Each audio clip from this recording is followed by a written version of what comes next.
Mantap sekali. Halo Mabre, sorry banget. 3 hari gua undur ya, karena gua sibuk banget di luar bre, sibuk banget. Sekarang baru bisa. Sorry.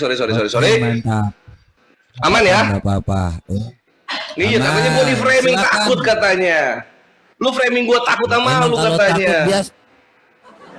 Memang harus gitu, biar lu berani dikit lah. Harus berani. Aduh, bre. Gue lagi di Polda kemarin. Kalau kita dialog, kasihan lu nya. Lagi di Polda gua. Makanya gue, tar dulu Bet, gue balik dulu aja supaya netral posisinya gitu loh. Aman ya? Oke, aman. Mantap. Jadi ini mulai ya? Mulai. Topiknya, lu udah setuju? Jangan ngerokok ya? Aman, gue ngerokok dari tadi aman kok.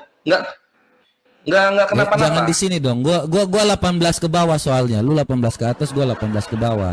Nggak mau, bre. Bet, kalau misalnya kita ngobrolnya sambil kita ini yuk, sambil apa supaya nggak bisa merokok. Kalau lu merokok mending nggak usah, Bro. Bre, gimana? Gini loh. Kalau misalnya gua 18, lu nggak 18, nggak bisa ketemu kita PK. Bukan gini. Kalau di sini begitu nanti ada pelanggaran, itu nanti kita nggak bisa lagi. Punyaku tuh langsung mati. Nggak mungkin gua yang ngerokok, lu yang di band, nggak mungkin. Gua udah dialog 4 Tritung gua udah dialog, Beb.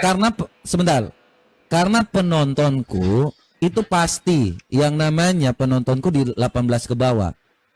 Gitu, Bro. Jadi nggak usah. Kalau memang ngerokok mending. Ya udah, kalau gua balikin kamera nggak apa-apa ya. Kalau gua balikin kamera ya. Jadi ini nggak mau liatin gitu. Enggak, maksudnya pas gua ngerokok gua balikin dulu kameranya atau gimana? Tanggung banget gitu kan, kalau memang mau supaya kita menghindari yang namanya suatu hal lah ya.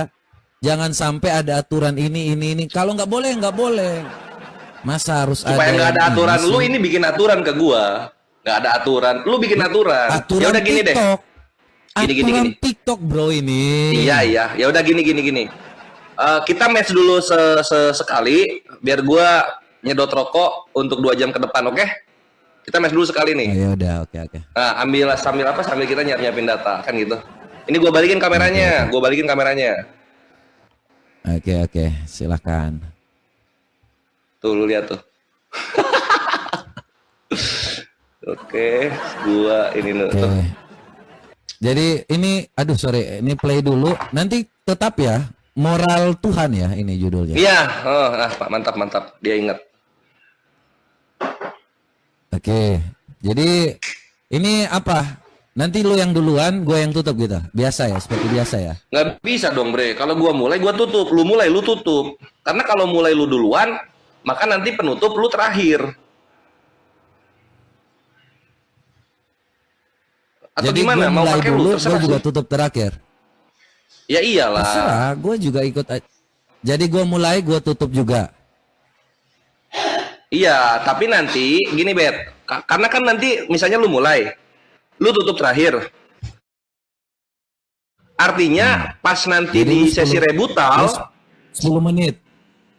Ngerti ya? Oke, mantap. Nah, gitu. Seneng gua, Robert berarti gua yang bukain. Yosef. Berarti gua buka lagi ya, gua langsung buka ya sekarang nanti ya setelah ini. Boleh. Artinya lu ambil opening pertama ya. Sama nanti dapat closing terakhir juga. Oke deh. Oke, bisa. Sip, kita sambil siap-siapin data dulu, Kang kawan. Oke ya, berarti gue siapin data. Kita PK ini 2 kali dulu ya, biar cepet ini. Gue bukain datanya cepet nih. PK 2 kali, oh fine, boleh. PK 2 kali. Aduh. Ini berapa jam nih kita mainnya? Tunggu, ini 2.10, anggaplah ya kita mulai 2.15, 20.15, 21.15, 22.15 kita closing. Atau gimana? Boleh. 2 jam kuat nggak lu? Boleh. Asam lambung lagi nanti. 225. Nggak 1 jam 1 jam aja. Itulah. Berarti 2015, 2115 kita closing ya. Di lu jam berapa? Boleh. Di lu jam berapa sekarang? Iya, Lu jam lu sama gak sih sama gua sih? kan Sama gak sih? Iya, 20 kan? 20.07 Iya. kan?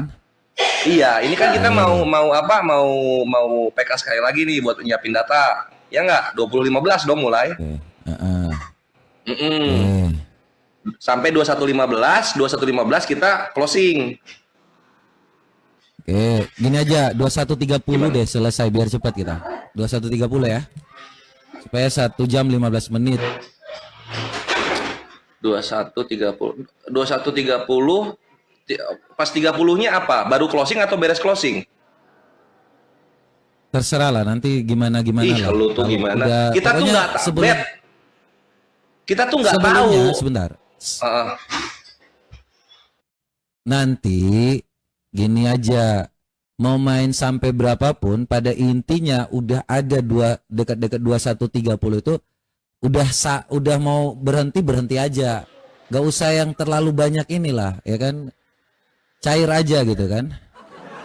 Lo Mau bukan harus dong. gini gitu, yang penting udah sekitar 21.30 itu kita udah tahu lah harus gimana gitu.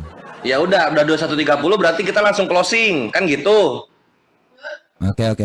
Nah, gitu. Karena kalau lu nggak tentuin kapan closingnya, kita misalnya 21.30 kita beres.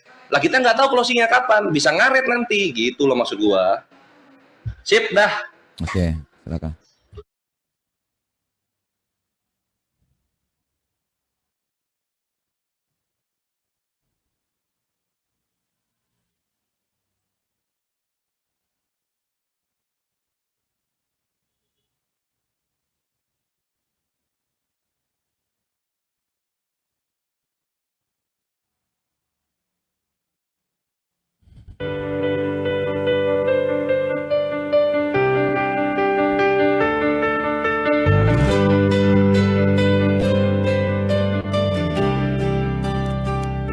Sudah zaman era digital, tidak ada lagi yang ditutupi. Semua Ikhwan yang minta gua untuk apa namanya? Untuk terakhir, untuk apa? Untuk closing terakhir kayak gitu-gitu, bre. Gua tuh macam Eminem gitu loh, macam Eminem. Ngasih gua pertama lu hancur, ngasih gua terakhir lu hancur. Gitu loh. Dan kalau misalnya gua closing statement pertama, gua pasti udah nentuin ini anak pas CS bahas apa. Gua hajar semua itu. Slow lah Ikhwan. Anyway, karena Robert muter ke sana, gua juga mau muter. Jangan pernah menolak kebenaran. Jangan kau biarkan dirimu bodoh. Mulailah berpikir kritis dan benar.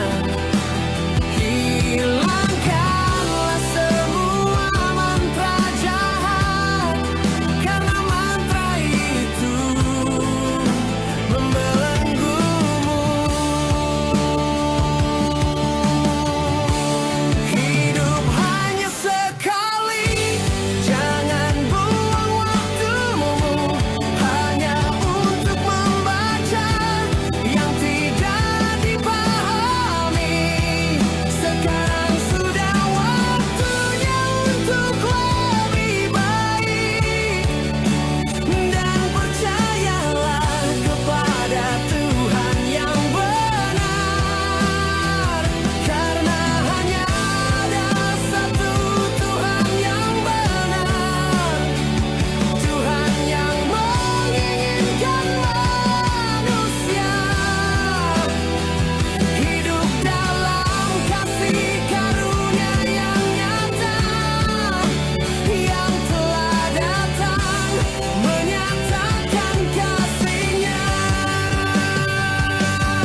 Muhammad, jangan pernah mengatakan Yesus itu Islam.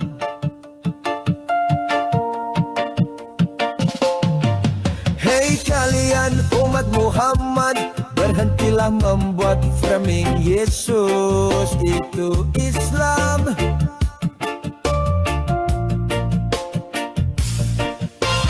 Tuhan Yesus datang bukan untuk mengajarkan kawin-mawin,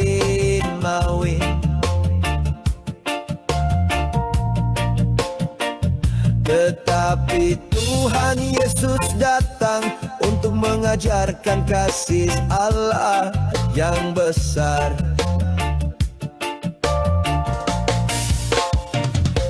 Wahai umat Muhammad, berhentilah menyamakan Islam dan Kristen. Wahai umat Muhammad, sungguh Kristen tidak ingin disamakan.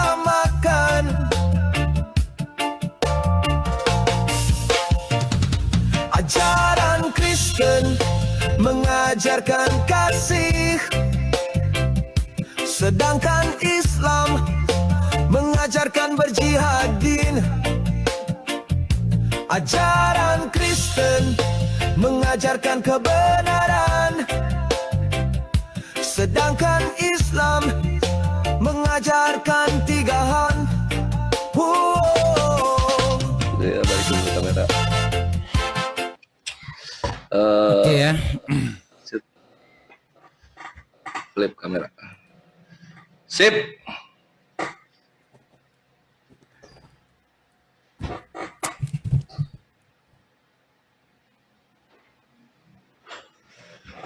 Yuk, udah siap Oke ya? ya.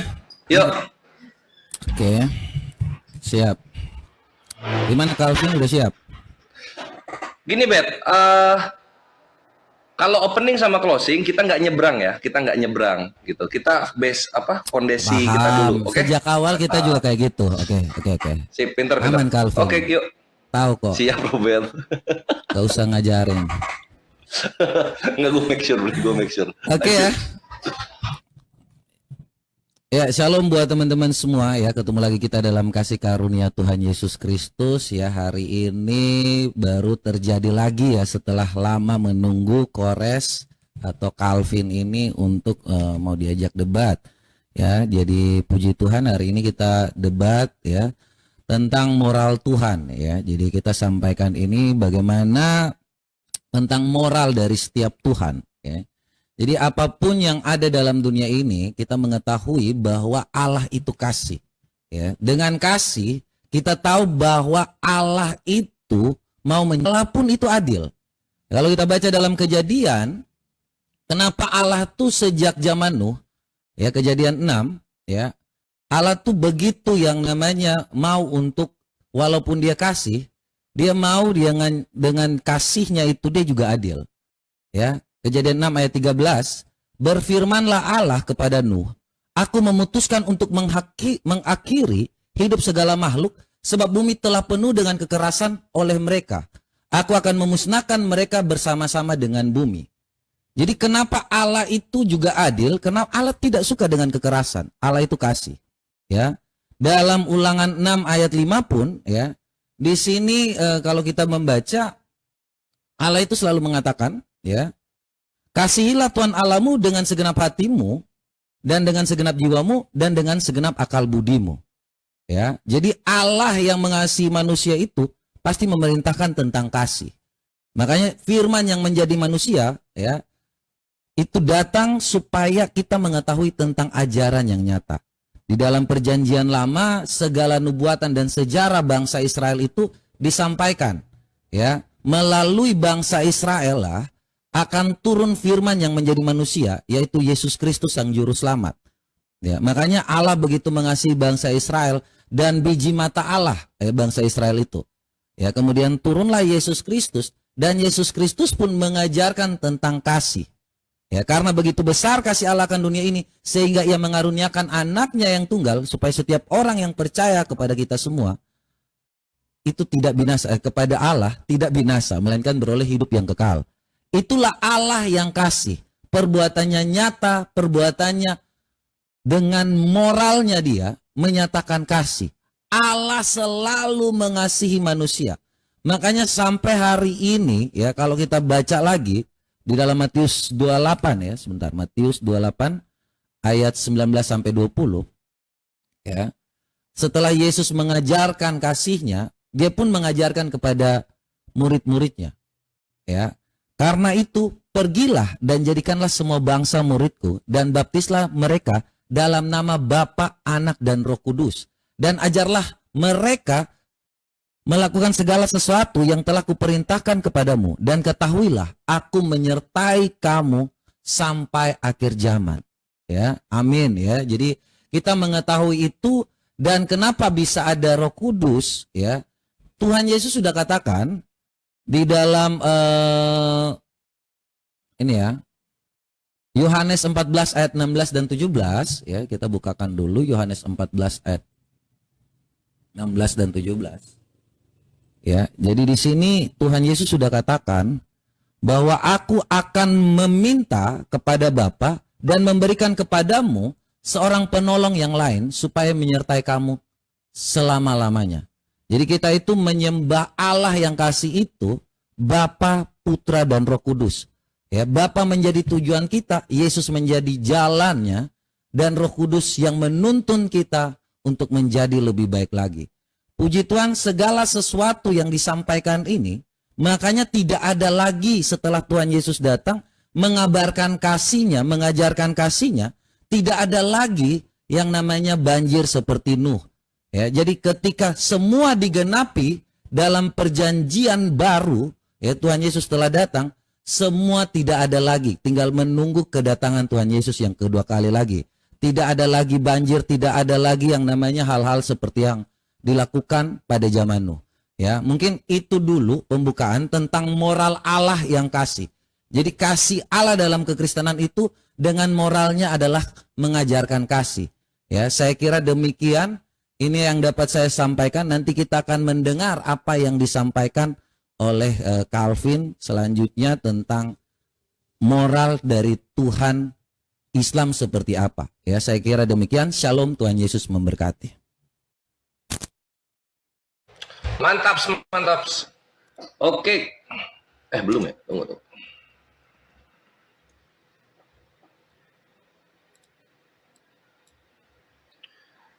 Bet. Dipencet lah, Bet. Mana belum ada Calvin, mana? Apanya? Itu rematch loh. Nggak ada sini Calvin. Tuh. Ada nggak? Sip. Nah, gitu ya. Dong Calvin. Silakan. Udah mute dulu. Yuk, assalamualaikum warahmatullahi wabarakatuh. Ikhwani fisabilillah, para pecinta dan garis terdepan Triun Slayer Comment Center, berjumpa kembali dengan Koras Kris di sini, tukang bubukin tari tumpang hujat laknatullah alaihim.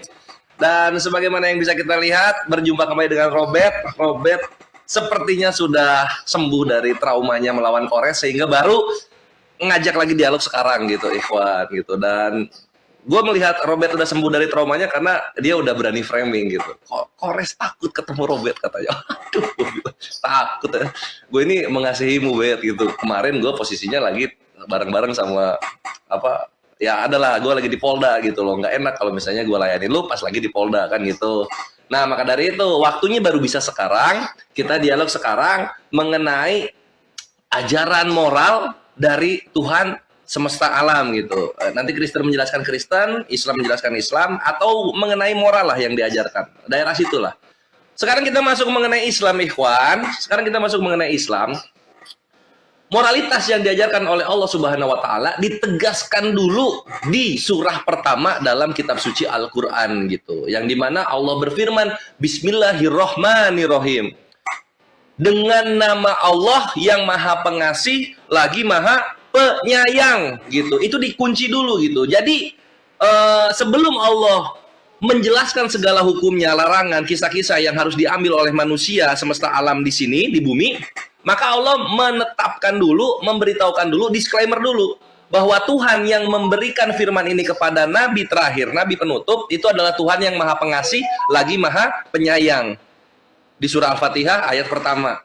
Lalu bagaimana sih Tuhan yang maha pengasih lagi maha penyayang ini menciptakan dan juga mengatur serta memelihara kehidupan yang ada di dunia? Oh, indah sekali, bre, indah sekali. Perhatikan, kita langsung saja, karena dunia gua ini adalah dunia dalam membubuki Tritung yang menghujat Islam. Perhatikan firman Allah yang maha pengasih lagi maha penyayang ini untuk kita muslim yang bergerak di bidang ini. Ali Imran ayat 111. Di sini dikatakan apa? Mereka tidak akan membahayakan kamu kecuali gangguan-gangguan kecil saja. Dan jika mereka memerangi kamu, niscaya mereka mundur berbalik ke belakang. Selanjutnya mereka tidak mendapatkan pertolongan. Allahu Akbar, firman Allah terbukti. Inilah bentuk kasihnya Allah kepada kami kaum muslimin yang berjuang di jalan Allah. Sudah ditetapkan, bre, sudah dinubuatkan. Ini, para penghujat ini, ikhwan, nggak akan membahayakan gua. Dia nggak akan membahayakan gua. Kecuali apa? Gangguan-gangguan kecil saja. Ya, chat-chat, DM-DM, itu biasa. Ini bukti pengasihnya Allah kepada gua. Jadi kenapa gua harus takut ketika Tuhan gua sudah menetapkan para penghujat itu hanyalah gangguan kecil, tidak berbahaya sama sekali. Dar, selamat datang di kebenaran. Lalu kita lihat ini, si penghujat-penghujat ini dibilang gangguan kecil. Lalu gangguan kecil itu seperti apa? Kayak gitu ya. Ya seperti DM-DM, seperti chat-chat yang masuk ke gua, ancaman-ancaman, apalah itu, nggak penting sekali. Dan itu nggak menakutkan, nggak membahayakan. Atau apa hubungannya dengan pengasihnya, Kores? Ya itulah kasihnya, menenangkan kami ketika kami sedang berjuang, membela iman kami yang kami cintai. Nggak ada sakit-sakitnya segala sesuatu yang mereka lakukan itu. Itulah sesuai dengan prinsip gua. Selama nggak nyenggol barang, fisik, dan uang gua, bukan gangguan. Nggak ada bahayanya sama sekali. Dan lihat betapa penyayangnya Allah kepada orang-orang kafir yang memfitnah dia. Perhatikan di sini.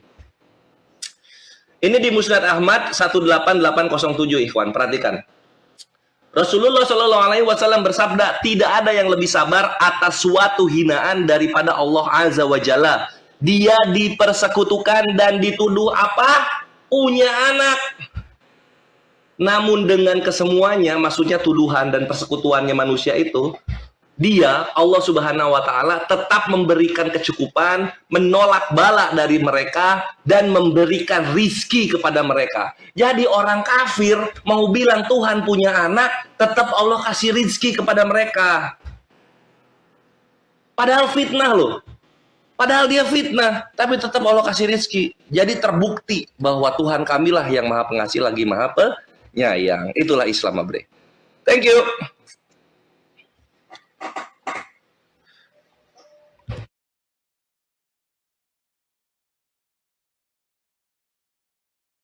Baik ya, itu tadi kita sudah sampaikan bahwa dalam keislaman ya, ini belum mulai ya. Ah, lu lama, Beb, gua aja deh yang ini deh. Ini close dulu, baru lu gini lagi lu. Cut. Nah, accept. Ya udah. Oke ya, tadi kita udah mendengar penyampaiannya bahwa dia mengatakan bahwa Allah di dalam keislaman itu ya, dia juga mengikuti bahwa sama seperti yang dikatakan dalam kekristenan, bahwa mereka percaya bahwa Allah mereka itu juga Allah yang maha pengasih, maha penyayang.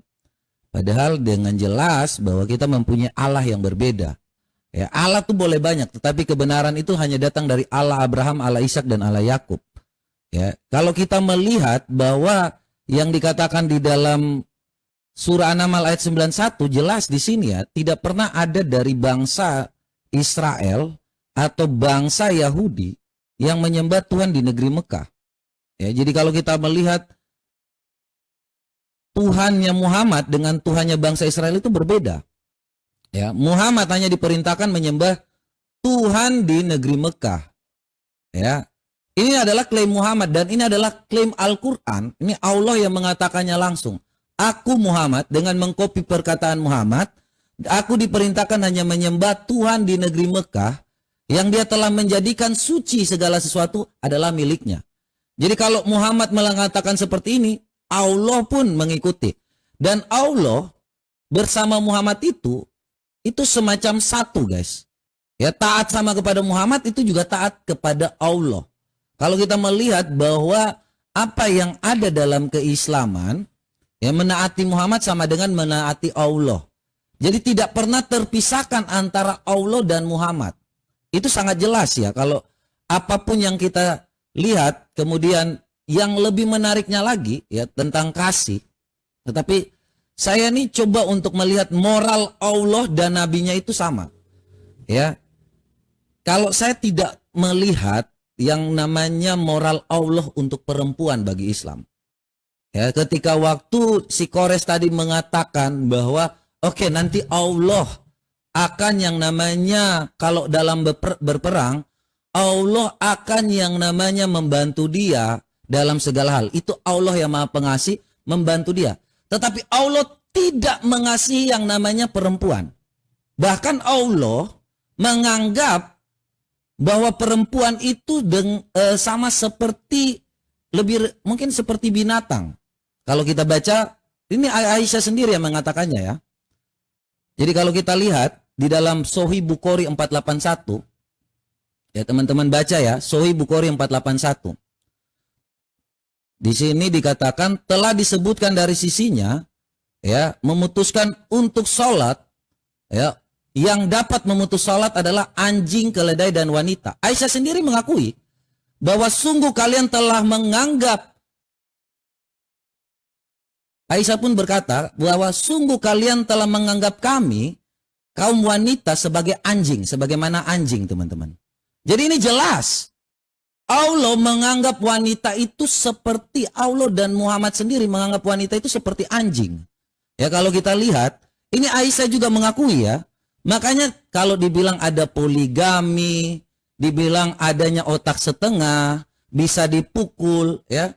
Makanya kalau Allah ini, kalau kita baca lagi dalam surah An-Nisa ayat 24, ya, ketika wanita ini tidak dianggap, itu wanita itu bisa dibeli seperti sapi juga. Ya.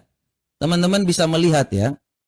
Jadi wanita ini, kalau Kores bilang bahwa dia dalam peperangan terjadi hal-hal seperti itu, tetapi dalam yang namanya wanita tidak ada, Allah itu, moral Allah kepada wanita itu tidak ada.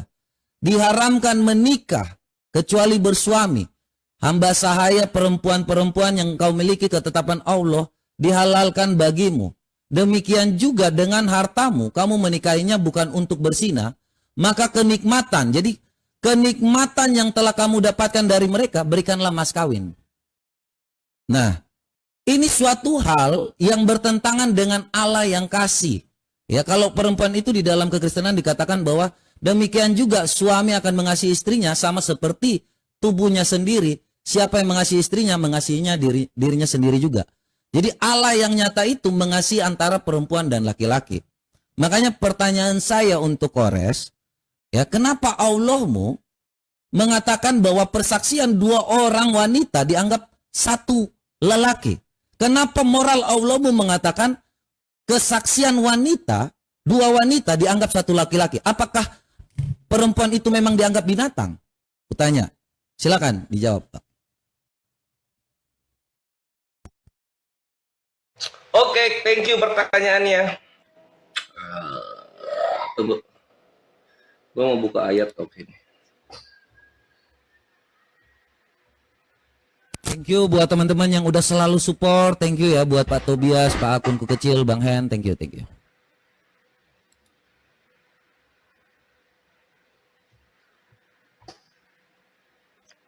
Ya, thank you Ben pertanyaannya gitu. Ketika dibilang satu persaksian wanita maka sama dengan apa? Setengah wanita itu, jadi satu persaksian kurang harus dua gitu. Apakah seperti binatang? Gua nggak tahu ya. Mungkin di Kristen binatang jadi saksi gitu, sehingga disamakan dengan wanita. Karena di Islam itu binatang nggak bisa jadi saksi, perempuan jadi saksi baru. Dua orang sama dengan satu laki-laki gitu. Tapi kalau di Kristen ada binatang, mungkin silahkan dikasih dalilnya binatang jadi saksi. Nah, perkara mengenai kenapa perempuan itu dua, karena di zaman Nabi, perempuan itu tidak seperti feminis di zaman sekarang, yang keluar kerja, belahan dada kemana-mana, bahkan masuk gereja pun lututnya kelihatan gitu, dongak dikit gunungnya kelihatan, walaupun tepos. Itu tidak begitu zaman dulu. Itulah kenapa ketika suatu terjadi di luar, misalnya di publik gitu lah, lalu kemudian perempuan-perempuan di dalam, lalu kemudian mau disamakan kesetaraan status saksinya, ya nggak bisa lah. Karena perempuan itu selalu di rumah, ngurusin istri, ngurusin anak, ngurusin suami, ngurusin rumah gitu. Nggak keluar. Sedangkan kalau ada perkara terjadi, itu laki-laki yang di luar. Sehingga laki-laki lah yang melihat perkara. Kalau nggak ada banget harus ada perempuan yang jadi saksi, maka perempuan itu harus dua. Karena di kebiasaan kultur timur, baik di Semit maupun di Arab gitu, perempuan itu di dalam rumah. Gitu jawabannya gitu. Nah, terus gue juga mau bantah soal Bukhari 481 ya. Perhatikan kawan-kawan, inilah Kristen dengan mulutnya yang dituntun oleh Roh Kudus ketika dibilang ini adalah pengajaran Nabi Muhammad SAW. Perhatikan ini. Bukhari 481 ya. Jadi di sini Aisyah berkata, kalian telah menganggap kami kaum wanita sebagaimana anjing. Lalu kemudian di sini yang dapat memutus sholat diantaranya adalah anjing, keledai, dan wanita. Langsung di framing ini Nabi yang ngomong katanya. Ini Nabi yang ngomong. Gue agak bingung ini. Karena kalau kita lihat di sini, telah menceritakan kepada kami Ismail bin Khailil, kepada kami Ali bin Musyir, dari Al-Amasi, dari Muslim, yakni Abu Subay, dari Masruq, dari Aisyah. Dan selamat datang di kebenaran, nggak ada nabinya. Ini khobar, bukan hadis. Ini khobar, perkataan yang dari sahabat. Loh ketahuan lu ngehujat lu. Kenapa lu kok bisa-bisanya bilang ini nabi? Aisyah berkata menganggap sebagaimana anjing, ini karena dari Masruq. Masruq berkata gitu. Nah, Aisyah membela diri dengan aku pernah melihat Nabi SAW melaksanakan sholat sementara aku berbaring di atas tikar antara beliau dan arah kiblatnya. Bukan Nabi yang mengatakan ini. Robert panik, panik Robert. Oke, lanjut lagi soal An-Naml 91. Kalian bisa lihat di sini, ikhwan ya. Katanya Tuhannya berbeda katanya. Kata Kristen ya, kata Kristen. Ini lihat Yahudi, ini Rabi di Urah yayasannya yang anti misionaris. Viewernya 274.000. Dia berkata begini di menit 1 ya, menit 1 dia berkata begini. Kita memiliki Tuhan yang sama dengan orang Arab. Kita percaya pada Tuhan yang sama satu. Dar. Ini Kristen kok sok tahu tentang Yahudi. Jangan mentang-mentang lu pernah ngambil kitabnya, walaupun Yahudi nggak merestui, terus lu bilang Yahudi itu nggak beda dengan Islam. Ini orang Yahudi ngomong begitu. Ngomong begitu, ini Rabi ini loh. Ini kalau sama Yesus setara dia, sama-sama Rabi. Lu counter data gue. Lu counter data gue, Bet. Jadi yang beda itu sama Tuhan lu, Bet. Karena Tuhan lu ada kelaminnya. Ada kelaminnya Tuhan lu. Beda, Tuhan kami nggak ada kelaminnya. Nauzubillah min dzalik. Lalu tadi lucu lagi waktu opening statement. Allah itu kasih, tapi data yang dibawa, di mana Tuhannya itu ngebantai semua manusia sama bumi-buminya. Terus kalau misalnya soal moral kepada wanita, ya lu lihat aja lah ini, lu lihat nih, ini Hosea 2, ini lihat nih. Adukanlah ibumu, adukanlah sebab dia bukan istriku. Loh, ini moralnya di mana Tuhan ngambil istri? Moralnya di mana? Dan aku ini bukan suaminya, biarkanlah dijauhkan sundalnya dari mukanya dan zinahnya dari antara buah dadanya. Tuhan lu ada kelaminnya, istri Tuhan ada teteknya. Apa moral yang mau diambil dari Tuhan berkelamin dan istrinya Tuhan ada teteknya, dipakai zina? Lu bantah ini data, lu bantah. Lu bantah ini istri Tuhan ada teteknya. Dan satu lagi, Efesus 5:22. Lihat bet sini, Bet. Hai istri, tunduklah kepada suamimu seperti kepada Tuhan. Istri di Kristen jadi budak. Kenapa nggak dibawa? Thank you.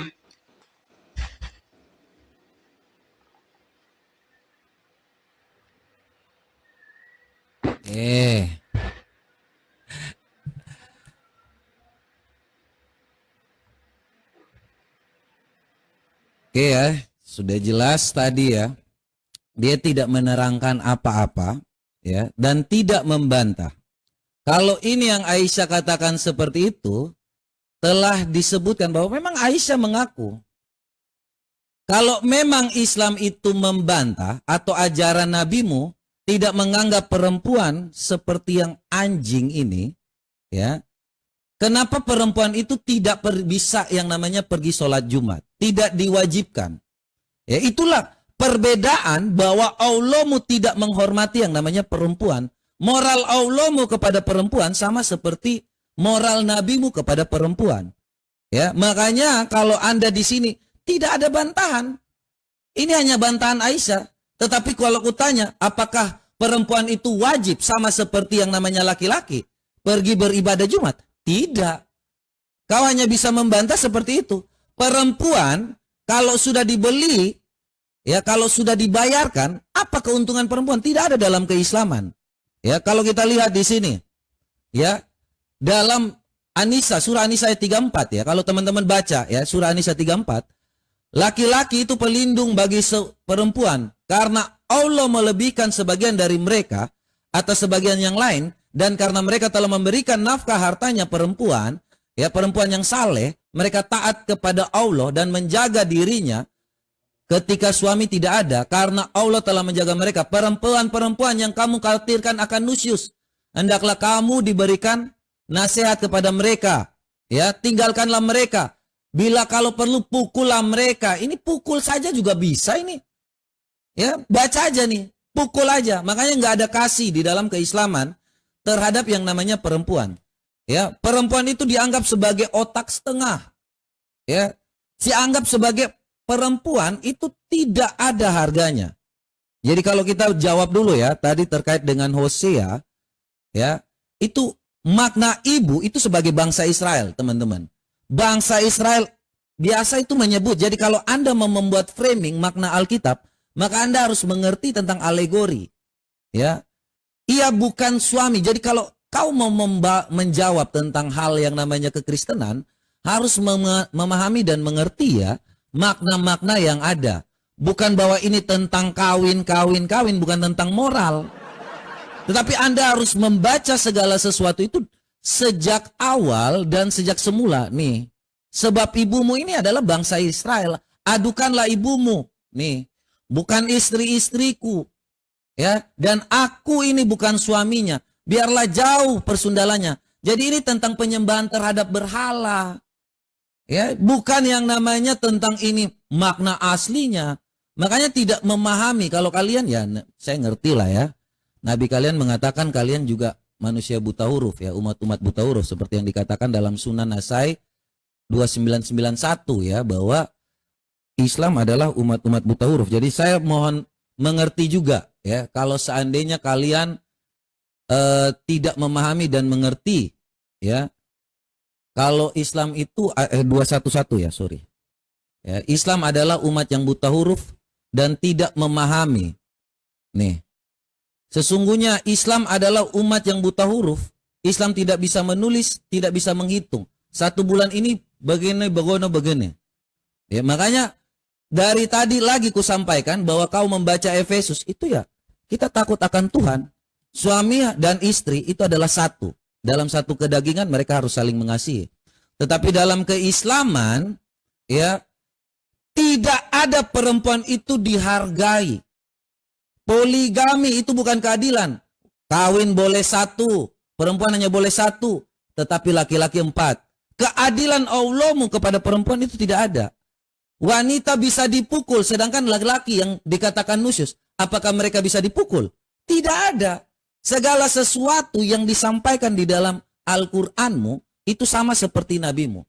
Ya, tadi yang kau sampaikan itu dalilnya apa ketika wanita itu dikatakan otaknya setengah, itu kau ambil sumbernya saat itu tuh dari mana? Kenapa Allahmu tidak mengetahui tentang masa depan bahwa manusia perempuan itu juga bisa sama seperti lelaki? Itu moral Allahmu apakah hanya di zaman saat itu? Makanya kutanya kau, di mana dalilnya kenapa Allahmu berani mengatakan bahwa 2 orang perempuan, moral Allahmu mengatakan 1 lelaki? Ya, coba di mana dalilnya? Saya nggak pernah jawab atau saya nggak pernah tahu di mana dalilnya, kenapa alasannya seperti itu. Silakan.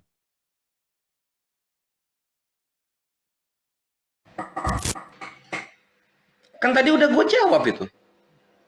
Gue udah jawab. Kenapa nggak lu kontra aja jawaban gue? Tadi lu bilang gue belum jawab, gue udah jawab. Terus tiba-tiba lu bilang jawaban lu tidak berlaku sampai masa depan gitu. Jadi gue ini udah jawab atau belum jawab?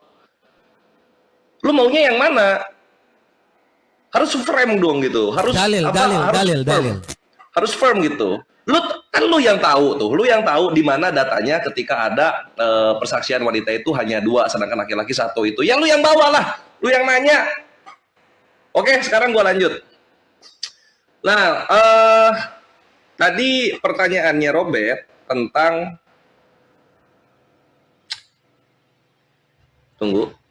poligami itu katanya nggak beradab gitu. Poligami nggak beradab lah. Memang nikah 1 terus nggak boleh nikah 2 itu datang dari Kristen gitu, datang dari Yesus gitu.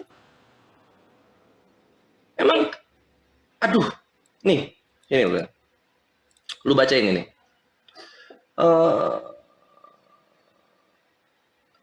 Ini. Nah, ini gue translate ya. Nikah yang dilakukan Kristen cuma 1 ya, nggak boleh ada istri kedua. Ini dari Pastor Gregory Elder. Dia mengatakan begini. Ini adalah satu-satunya bentuk pernikahan yang membutuhkan seorang pendeta karena Pontifex Maximus atau pendeta agung negara Romawi harus hadir, ia yang memimpin pernikahan dan istrinya harus hadir. Sementara pernikahan rakyat jelata membutuhkan beberapa saksi, pernikahan aristokrat ini membutuhkan 10 saksi. Ini adalah satu-satunya jenis pernikahan yang secara hukum tidak dapat diceraikan. Dar, selamat datang di kebenaran. Kawinnya Kristen ngambil dari pagan Roma. Di mana moral Tuhan lu? Di mana moral Tuhan lu? Lihat ini nih, secara hukum tidak dapat diceraikan. Ini pernikahan satu-satunya. Ini yang dijiplak oleh Kristen, dipakai oleh Kristen Indonesia. Gua bongkar sekarang. Gua bongkar lu sekarang Kristen. Kawin lu itu dari pagan. Moral Tuhan lu di mana? Bisa bantah nggak lu? Nih, ada potong kue pernikahan. Ini yang artinya tuh roti manis. Ini rotinya ditawarin kemana? Ini ala Jupiter ini. God ini ala ya. Ala Jupiter. A kecil. Ala Jupiter. Yang kayak gini lu bangga. Kawin ngambil cara pagan lu bangga. Poligami nabi-nabi menjalankan. Yakub aja ngambil budak 2 buat dipoligami. Yakub lu itu. Kalau nggak ngambil budak 2 nggak jadi itu bangsa Israel. Lah lu ngambil dari pagan kok bangga. Gitu. Terus kita dibilang buta huruf katanya. Kita dibilang buta huruf tapi nggak baca di Al-Baqarah 78 dikatakan apa? Di antara mereka ada yang buta huruf, tidak mengetahui Taurat kecuali dongeng, bohong belaka, dan mereka hanya menduga-duga. Orang-orang ahli kitab juga buta huruf. Itulah kenapa nabi yang turun buta huruf. Coba lu lihat Nasrani gitu, bahasa aslinya Yunani, tapi datang di Arab bahasa kitabnya bahasa Arab. Kan buta huruf. Kristen di Indonesia, Yesusnya ngomong dalam kitabnya Yunani, tapi diimani cara bahasa Indonesia. Kan buta huruf. Buta huruf semua kalian itu cuma bisa terjemahan. Belum lagi di sini nih, di sini alhamdulillah. Di sini di Al-Baqarah 233 ada kewajiban menafkahi suami, anak dan istri gitu. Kalian punya nggak? Punya nggak kalian? Ya nggak punya lah. Karena apa? Karena istri tunduk kepada suamimu seperti kepada Tuhan. Ini istri jadi budak. Budak boleh dipukul nggak? Boleh. Boleh dipukul. Budak kok. Ini seperti kepada Tuhan loh. Lu buta huruf atau enggak sih? Ini terjemahan. Seperti kepada Tuhan. Jangan lu puter-puter. Gua tuh benci kalau Kristen itu pelintir-pelintir kitabnya sendiri. Di sini juga dia mau pelintir coba. Kenapa geli lu bacanya? Zinahnya dari antara buah dadanya. Istri Tuhan lu ada teteknya ini. Kok kita yang dibilang buta huruf? Tuhan lu istrinya ada teteknya. Kok kita yang dibilang buta huruf? Jadi moralnya di mana ini istri Tuhan lu? Kok bisa-bisanya kepergok zina di antara tete istrinya? Di mana moralnya? Gitu bre kalau dialog. Kena counter kan menyakitkan memang counter gua itu. Jadi udah kebongkar ya kawan-kawan ya. Kristen itu Tuhannya nggak bermoral karena perkawinan jiplak punya pagan. Nggak boleh bercerai. Dan harus cuma 1. Thank you.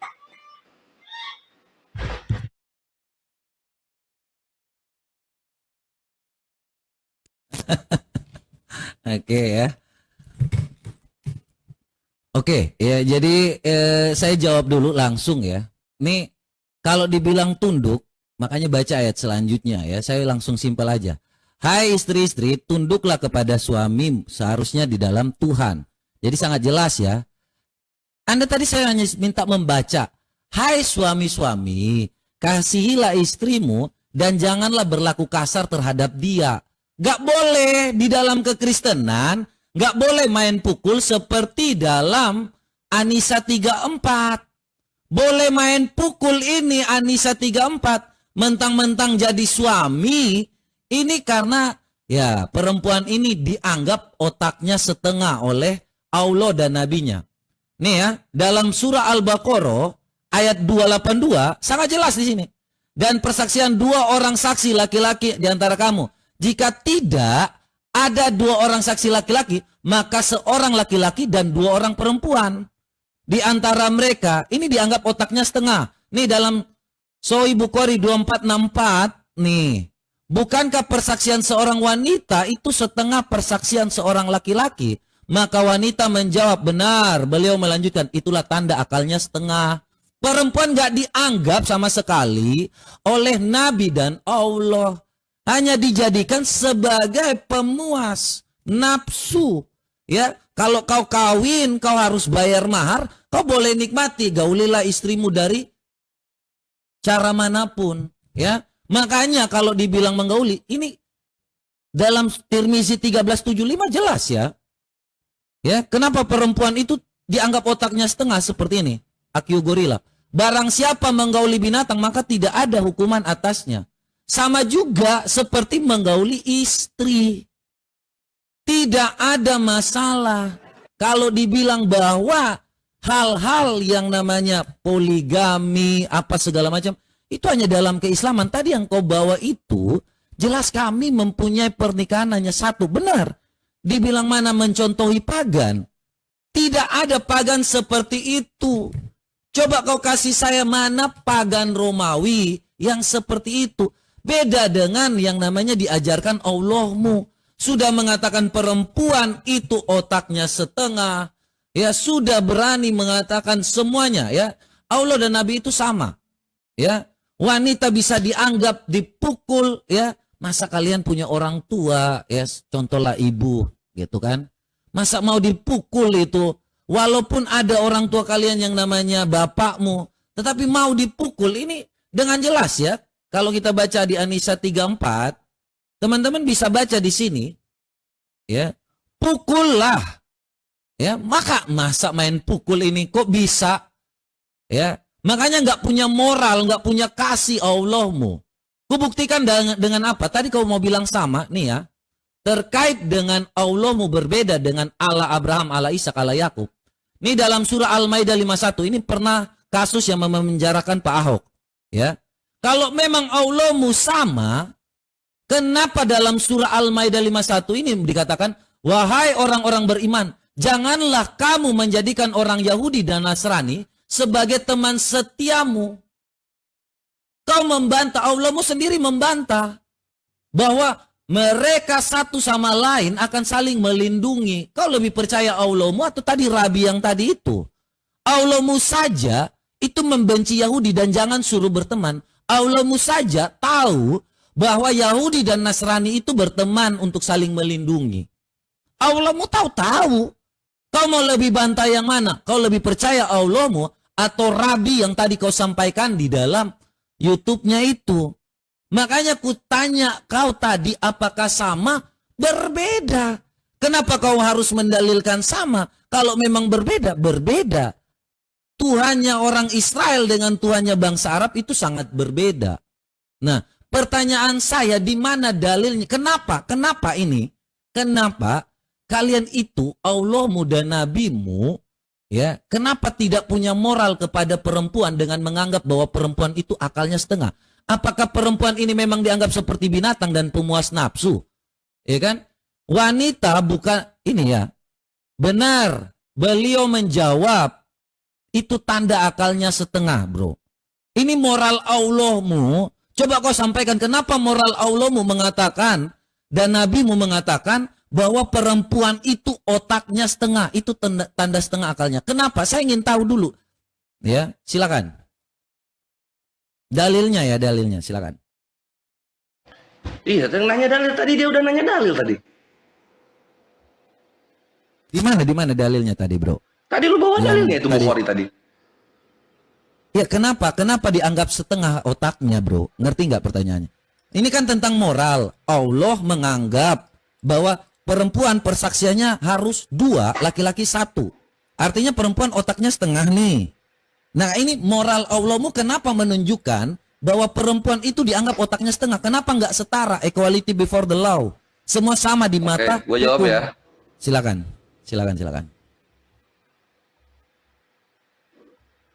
Iya, tadi udah gue jawab itu ya. Karena zaman dulu ya nggak seperti feminis sekarang yang tetenya kemana-mana di luar rumah. Kenapa lu nggak counter bagian itunya? Sekarang soal equality before the law itu kan abad 21. Zaman dulu Yesus ngomong ke perempuan Samaria juga anjing kok. Moralnya di mana Tuhan lu ngomong anjing ke cewek? Manggil ibunya perempuan, moralnya di mana itu Tuhan lu? Sekarang mengenai perkara setengah akal udah gue jelasin tadi. Kontra aja penjelasan gue. Ngapain lu melayang-layang di permukaan air nggak maju gitu loh? Soal tema nggak lu jawab. Soal perempuan sama seperti budak gitu ya, karena laki-lakinya sama seperti Tuhan nggak lu jawab. Apa ini? Nggak bisa lu counter ini mengenai keimanan lu sendiri, di mana perempuan itu sama seperti budak gitu. Gimana lu mau counter? Sama seperti Tuhan lo dibilang. Dan di sini Bet, jangan jadikan teman ya. Sini lu, aduh lu habis lu serius lu. Jangan jadikan teman. Lu habis lu serius di sini ya. Itu rabinya ngomong Tuhannya sama nih rabinya. Lu bawa Al-Maidah ayat 51. Jangan kamu mengambil orang-orang Yahudi dan Nasrani menjadi pemimpin-pemimpin kamu. Ini soal mengambil orang-orang Yahudi menjadi pemimpin atau teman setia gitu. Bukan soal perkara Tuhannya beda atau sama. Gak nyambung, Bet. Udah lu fitnah, katanya Nabi ngomong perempuan setara anjing. Hadisnya dicek, ternyata lu takiyah Korintus dipimpin Roh Kardus, itu mulut lu. Sekarang lu bawa ini kan gak nyambung kemana-mana. Ya nggak? Gitu. Terus ini lu nggak bantah lagi, nggak ada pagan seperti itu lah. Ini pagan ini perhatikan di sini loh. Ini dari Pastor Gregory, dia sendiri yang bilang. Nih, mana dia bilang? Ini nih ya. Ini lu baca di sini. Banyak ritual suci kita yang diwariskan kepada kita dari bangsa Romawi kuno. Memang pagan yang diambil. Kawin lu itu kawin pagan. Kalau dalam Islam, kalau kawinnya tidak sesuai syariat, maka itu anak-anak yang lu punya haram semua, bre. Anak haram semua itu. Oh, kawin lu pakai cara pagan. Nah itu ya. Terus lu mati banget, Bet, lu. Serius, lu mati, Bet. Lu bilang jangan baca dalil selanjutnya. Ini tuh favorit gua. Hai istri, tunduklah kepada suamimu seperti kepada Tuhan. Perhatikan, 23. Suami kepala istri sama seperti Kristus. Dialah yang menyelamatkan tubuh, juru selamat. Istri itu suami. 24-nya perhatikan. Karena itu sebagaimana jemaat tunduk kepada Kristus, demikianlah juga istri kepada suami dalam segala sesuatu. Jadi misalnya ini ya, misalnya kayak begini nih konsepnya nih. Nih misalnya kayak begini nih. Ini namanya Ibu Shirley Cebing ya. Ibu Shirley Cebing Kristen yang taat gitu, Kristen yang taat. Dihajar ini sama anak Allah. Dihajar ini sama anak Allah ini.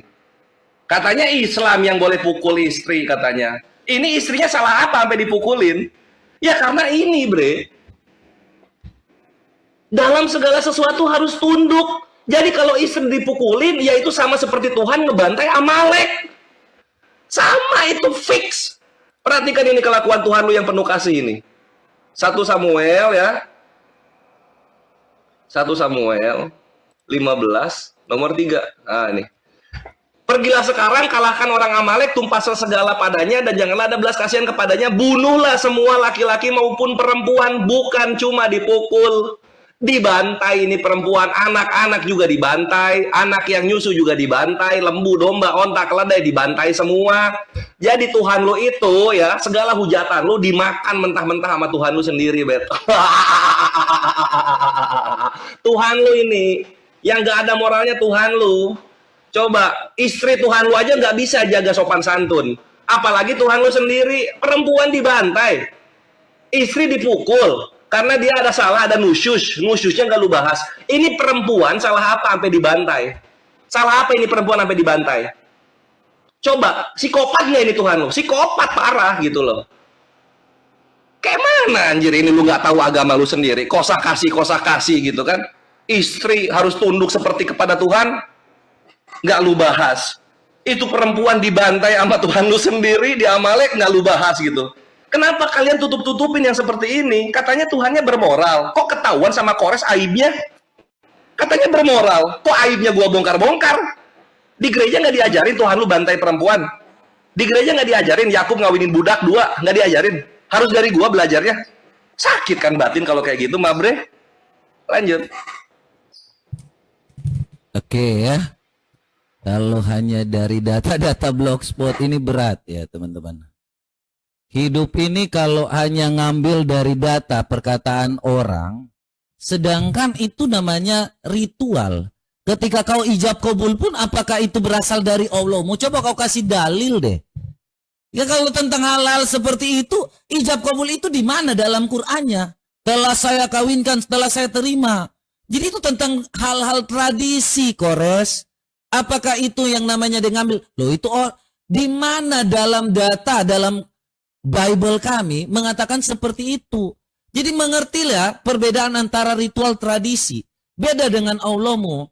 Ya, tadi kau bilang tentang bangsa Amalek nih dalam Keluaran ya.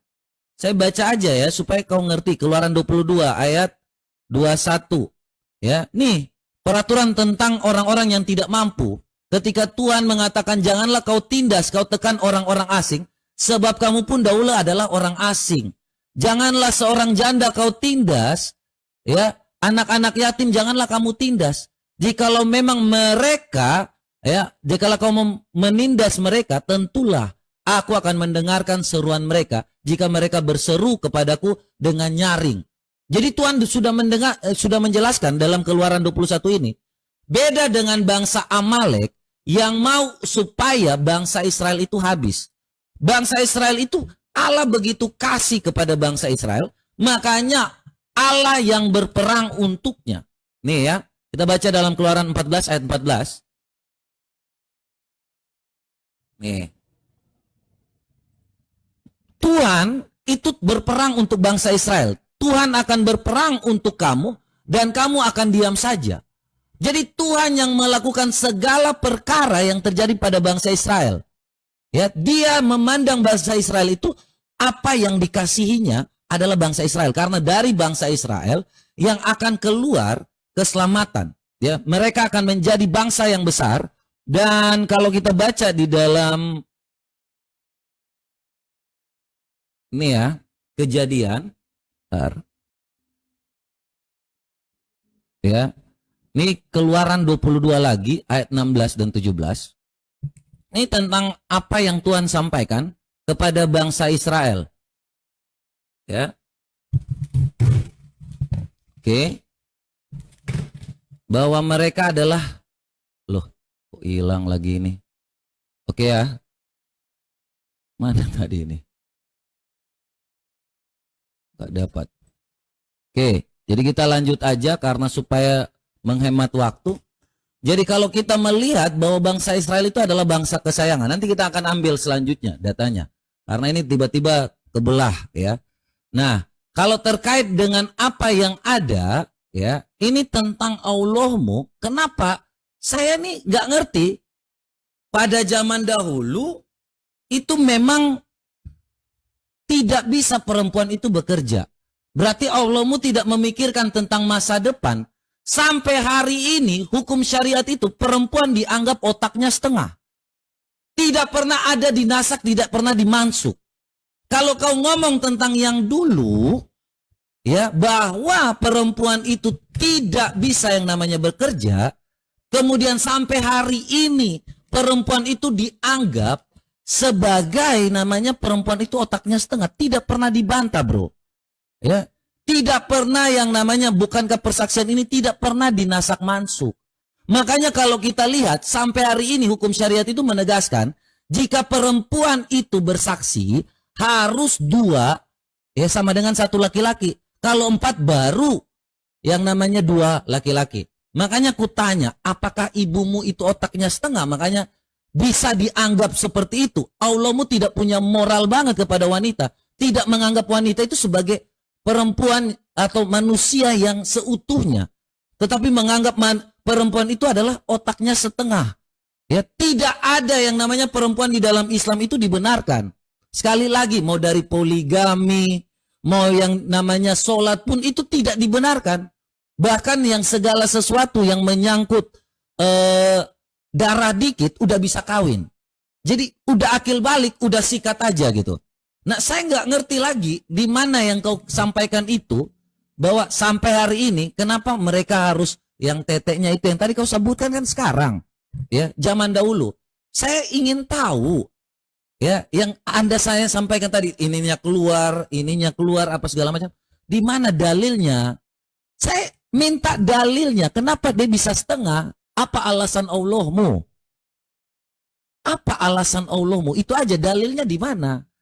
Kenapa dianggap setengah? Padahal kan ciptaan perempuan ini sama dengan laki-laki. Silakan.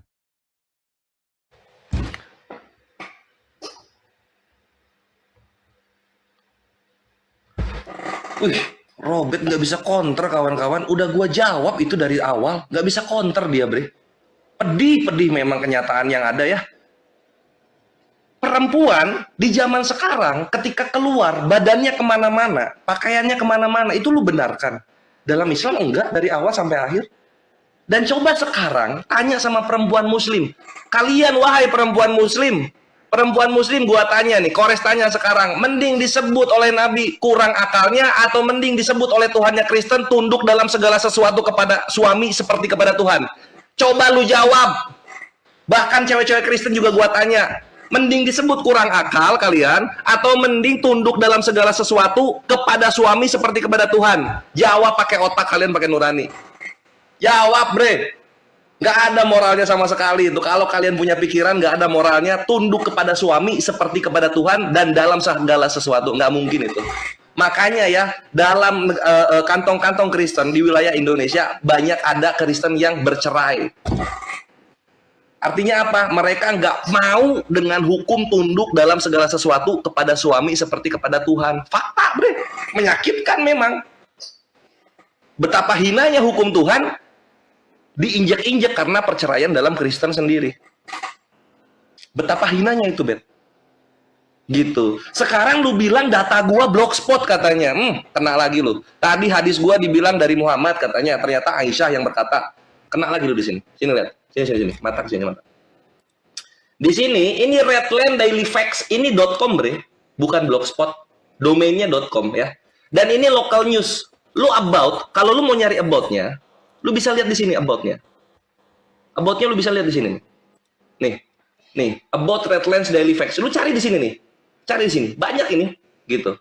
Nah, sekarang yang berbicara mengenai Kristen itu kawinnya nyontek-nyontekin pagan, ini Gregory Elder. Siapa dia?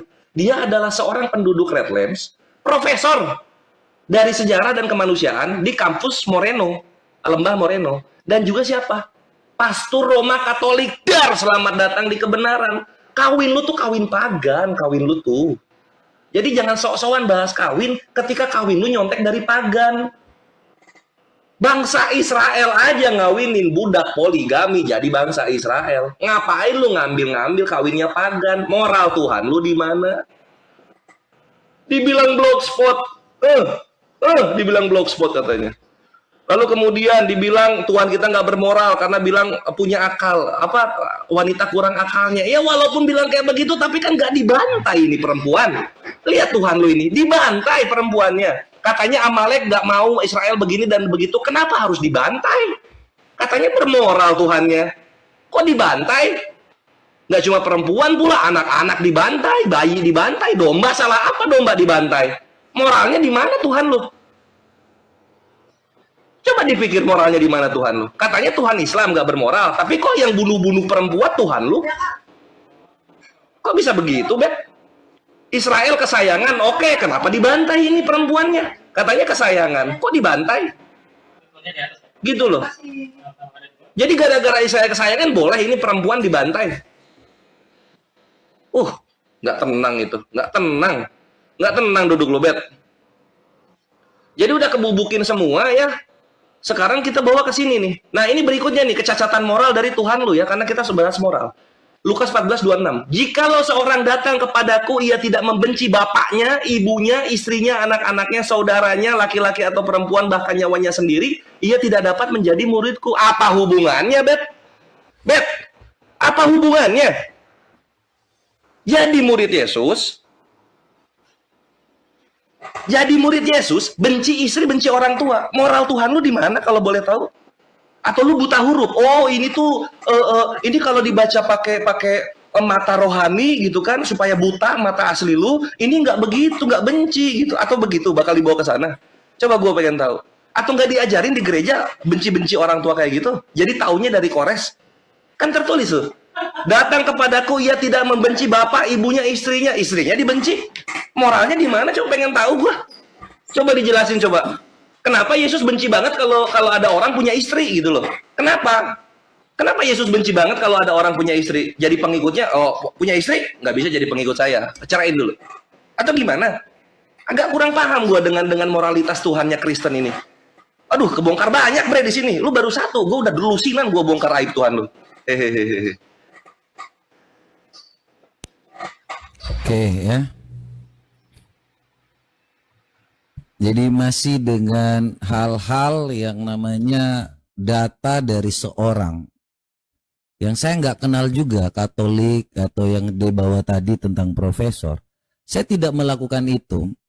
Makanya saya mencontohkan bahwa kalau seandainya Anda melanggar yang namanya aturan, jadi ada aturan, kemudian manusia itu melanggar, yang namanya melanggar itu kan orang yang melanggar, bukan aturannya yang salah. Yang salah itu kan manusianya, bukan aturannya. Ini cara berpikir yang kebalik. Ya. Makanya kalau ditanya terkait dengan ini, ya, kita lihat ya bahwa pertanyaannya kenapa mereka, jikalau seorang yang datang kepadaku dan tidak membenci bapaknya, ibunya, istrinya, anak-anaknya, saudaranya, ini barang siapa? Ya, barang siapa, siapapun. Kalau seandainya ini tanggung diri, jawab masing-masing. Tanggung jawab itu masing-masing. Jadi kalau kita mengikut Kristus, kita tahu bahwa kita harus melepaskan semua kedagingan ini. Ya. Dengan tidak yang namanya kalau mereka membenci yang namanya. Jadi ini kepada yang murtadin ya teman-teman. Kalau Anda mengikut Kristus, maka apapun yang nanti akan dilakukan, ini sesuai dengan ajaran Islam. Ya, karena melepas Islam itu berarti siapa yang mengganti agamanya maka bunuhlah. Ini ajaran Islam. Ya, siapa yang mengganti agamanya maka bunuhlah. Jadi kalau teman-teman jadi murtadin, ini seperti yang sudah dikatakan juga bahwa kau akan dibenci. Semuanya ini kukatakan kepadamu. Ini Yohanes 16 ayat 1 sampai 4. Kamu akan dikucilkan, bahkan akan datang saatnya setiap orang membunuh kamu, menyangka bahwa ia berbuat bakti bagi Allah. Mereka berbuat demikian karena mereka tidak mengenal baik Bapa maupun aku. Ya, tetapi semuanya ini kukatakan kepadamu supaya apabila datang saatnya, aku telah mengatakannya kepadamu. Jadi Tuhan Yesus sudah sampaikan sejak awal bahwa nanti sebelum adanya Islam pun Tuhan Yesus sudah sampaikan. Ya, bahkan di dalam Islam ini ya, di dalam Islam ini Allahmu ya dan nabimu mengajarkan beberapa orang keluar dari Islam, Ali membakar mereka. Ya seandainya saya, maka saya tidak akan membakar mereka. Rasulullah SAW bersabda, janganlah kalian menyiksa seseorang dengan siksaan Allah. Ya, bunuh saja mereka. Rasulullah SAW bersabda, siapa yang mengganti agamanya maka bunuhlah. Maka itulah yang menjadi kalau bilang Allahmu itu kasih. Di mana Allahmu itu mengasihi perempuan, dianggap otaknya setengah. Perempuan itu bisa dipoligami. Perempuan itu bisa dipukul. Perempuan itu tidak dianggap sebagai orang beriman. Karena dia tidak perlu sholat Jumat. Perempuan itu kalau akil balik, baru akil balik saja, itu dia sudah bisa dijadikan bini. Ya, perempuan itu kalau udah baru berdarah sedikit, langsung saja dikawini. Itu berat banget itu dalam Allahmu itu. Kemudian dalam surah yang namanya harta warisan, surah An-Nisa, Perempuan itu dapat apa? Tidak dapat apa-apa. Kalau tentang harta warisan, makanya perempuan itu dianggap seperti binatang. Anda bisa menggauli binatang karena perempuan juga memang seperti itu. Beli saja, yang penting bayar saja. Ya, seperti yang dikatakan, barang siapa menggauli binatang, maka tidak ada hukuman atasnya. Jadi hanya pemuas nafsu saja, tidak ada gunanya perempuan di dalam keislaman. Otaknya sudah dikatakan separuh oleh Kores, tidak dianggap apapun. Coba kita lihat, apakah perempuan itu masih dianggap sebagai seorang yang mulia? Moral Allahmu di mana? Ya, moral nabimu di mana ketika Allah mengatakan perempuan otaknya setengah? Muhammad pun juga ikut. Itulah pemikiran yang ada. Makanya tadi dibilang, tidak ada dalil yang kau sampaikan. Kenapa perempuan itu dikatakan otaknya setengah? Sampai hari ini kau hanya bilang, oh lebih baik mana? Itulah perempuan yang tidak mau berpikir, yang hanya berdasarkan ngangkang aja. Mau dibeli saja, mau dipoligami saja. Banyak sekali yang terjadi saat ini. Ajaran-ajaran kiai, ya, ustadz. Itu karena perempuan tidak ada dianggap sebagai seorang manusia yang sempurna. Ya, makanya kalian itu perempuan tidak dianggap sama sekali. Ya. Pertanyaan saya nih ya, kenapa menggauli binatang itu tidak dihukum? Saya tanya itu saja deh, karena kamu nggak membalas dengan data masalahnya. Silakan. Oke, menggauli binatang ya. Tunggu bentar. Menggauli binatang.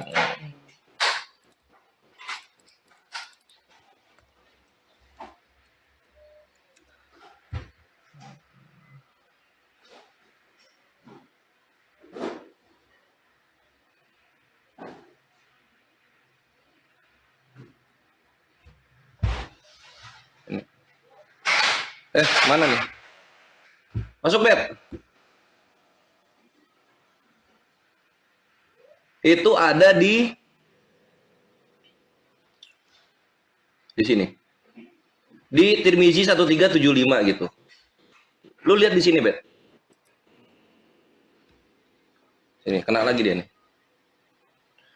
Tidak ada hukuman atasnya ya. Kan di sini tidak ada hukuman atasnya nih. Panik dia mukanya. Nah, di sini dikatakan begini. Kola ini dari Nabi. Bukan dari Nabi ini. Ini dari Ibnu Abbas. Ibnu Abbas ini bukan Nabi lagi ya. Sama kayak Aisyah nih. Si Robert hampir kepleset dia. Dia fitnah lagi. Ini dari Ibnu Abbas. Annahu kola man anta bahimata falahadda alaihi hadasana bidzalika Muhammad bin Basrin. Nah, di sini katakan apa? Dari Ibnu Abbas, barang siapa menggauli binatang tidak ada hukuman atasnya. Di mana di sini kata hukum? Ini kan hukuman nih, bahasa Arab nih. Ketika lu masuk ke sini, kenanya di Al-Mu'minun. Al-Mu'minun.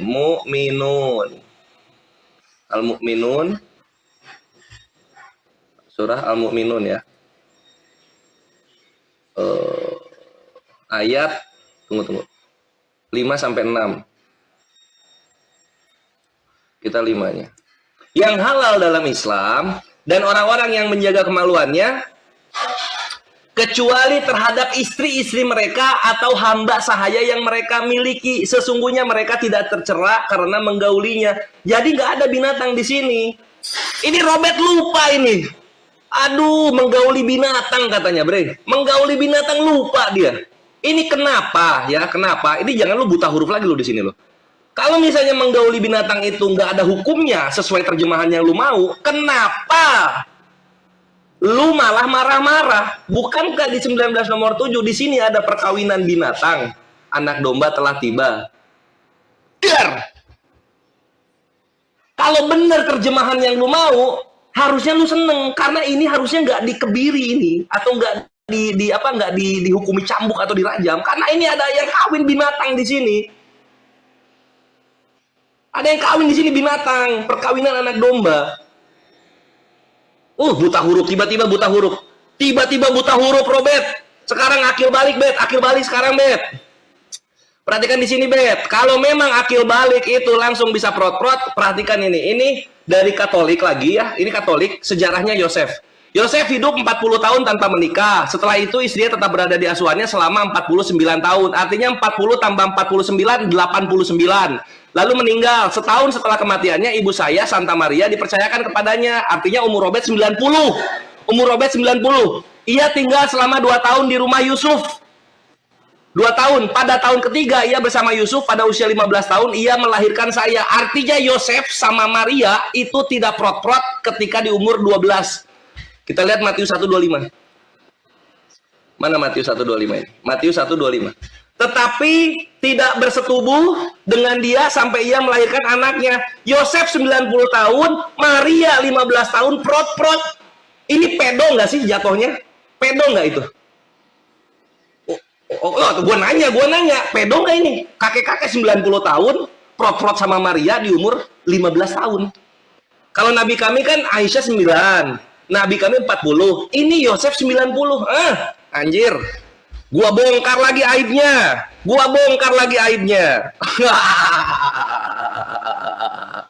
Coba, Bet. Makin panjang waktunya, Bet. Makin gua bongkar-bongkar aib Tuhan lu, Bet. Nggak ada satupun kelewat.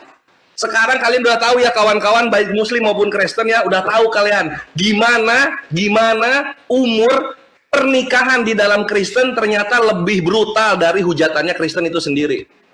Yosef 90 tahun, Marianya 15 tahun, bersetubuh. Lu bayangin kakek-kakek kayak mana bentuknya itu. Masuk ke remaja 15. Gua tambah lagi, Bet, Di umur 12, Roh Kudus yang menaungi dia mengeluarkan Tuhan melalui vagina. Itu bermoral nggak sih Tuhan keluar dari vagina? Bermoral nggak sih kakek 90 tahun kawin sama anak 15 tahun? Thank you. Iya, jelas ya. Kalau kau baca arti pedofil, ya, pedofil itu apa? Tadi kau tanya tentang pedofil ya kan? Nih, di mute dulu. Jangan yang lain, jangan. Oh iya, sorry. Dulu, Kores. Duh, ini dengar musik ini. Tadi kan udah dibilang. Arti pedofil itu makanya dibacain. Ya, di bawah anak usia 13 tahun. Kalau Maria dengan Yusuf jelas 12 tahun, tidak yang namanya bersetubuh. Ya, nafsu seksual terhadap anak-anak atau remaja 12 tahun, sebagian disebut pedofil. Nih. Ya. Kau pernah mengatakan, ini pernah ku ingat, si Zuma pernah mengatakan, kalau ada orang yang mengatakan bahwa baginda Rasulullah SAW mengatakan bahwa Nabi Muhammad menikahi dengan anak bocah, ini jawabannya, saya akan memenggal kepalanya. Nih, Rasulullah SAW ya, dan Aisyah ini, Nabi SAW menikahinya saat ia berumur 6 tahun. Dan ia digauli berumur 9 tahun. Nih digauli 9 tahun. Pedo enggak? Kau tanya pedo, ya jelas. Kalau dia nafsu terhadap umur yang namanya seperti itu, dianggap pedo. Karena masih di bawah 13 tahun. Makanya tidak dianggap Aisyah ini, perempuan-perempuan ini, tidak dianggap di dalam keislaman. Kau kasih tahu kepada Zuma ya, bilang sama dia, Zuma memang itu kenyataannya bahwa Aisyah digauli umur 9 tahun. Ya sangat jelas di sini ya. Jadi tidak ada yang membawa-bawa data palsu di sini. Ya, itu jelas dan kau mengakuinya. Kemudian kau bawa lagi tentang wahyu, marilah bersukacita sebab apa? Nih, bersorak-sorak perkawinan anak domba dan pengantinnya telah siap sedia. Ya, pada hari kebangkitan ini Yesus dikatakan sebagai anak domba. Itu perumpamaan, ya alegori bahwa kita umat-umatnya menyambut dia dengan segenap hati, dengan segenap jiwa, dan apapun yang kita lakukan, itu kita diumpamakan sebagai pengantin. Ya, tentang yang namanya binatang, dari tadi kau hanya membantah apa yang sebenarnya, nih, perkawinan dengan kambing tidak dilarang. Nih, ada manusia ya viral menikahi kambing sebagaimana hukum menikah kambing. Kalau kau ngomong tentang berlindung di bawah yang namanya hak, apa itu hak? Apa itu yang kau katakan tadi? Hakam. Mana hakam? Makana hak. Ya, jelas di sini pedoman para ulama, makanya baca terusnya. Hadis dari ini lebih sahih dari hadis pertama menurut para ulama, ya, menurut pendapat Ahmad dan Ishaq. Jadi kalian itu boleh menggauli binatang. Perempuan juga dikatakan seperti itu, seperti yang Aisyah katakan tadi. Tidak ada yang membantah karena perempuan itu juga dikatakan seperti yang Aisyah dianggap sebagai seorang anjing. Kenapa perempuan dikatakan anjing di situ? Aisyah mengatakan. Aisyah pun mengakui. Maka Aisyah pun berkata, sungguh telah menganggap kami kaum wanita sebagai anjing. Makanya Allahmu juga tidak menganggap wanita itu apa-apa di surga. Di sini dalam surah An-Naba ayat 33 dikatakan, nih perempuan dapat apa di surga? Dan Allah sediakan pula bagi mereka sebagai kenikmatan seksual dan pemberi ketentraman hati. Bidadari surga itu gadis-gadis cantik jelita, berpayudara montok yang umur mereka sebaik. Perempuan tidak dianggap, perempuan hanya melayani laki-laki saja di sana. Dari yang namanya dunia ini sampai kepada ke surga, perempuan itu nggak dianggap. Laki-laki dapat apa? Dapat bidadari montok. Perempuan dapat apa di surga? Ini moral Allahmu tidak menghargai ciptaan perempuan ini sama sekali. Ya, laki-laki dapat bidadari, ya, montok-montok. Perempuan dapat apa? Ya, ku tanya kau nih, ya, perempuan itu di surga dapat apa? Dari tadi kau tidak ada tujuan yang menjelaskan bahwa kenapa perempuan itu dikatakan otaknya setengah. Apakah perempuan itu memang tidak dianggap sebagai manusia sempurna? Kau tidak menjelaskan apa-apa dan tanpa dalil. Kau hanya ngomong tentang suatu hal yang lari-lari. Makanya aku tanya, apa sih yang didapat perempuan di surga? Biar kita tahu ya teman-teman semua. Mungkin ada jawabannya di Kores. Apa yang didapatkan perempuan di surga? Silakan Kores. Ini langsung sekalian samain ya. Closing ya. Jawab langsung closing aja. Oke, jawab langsung closing ya. Oke.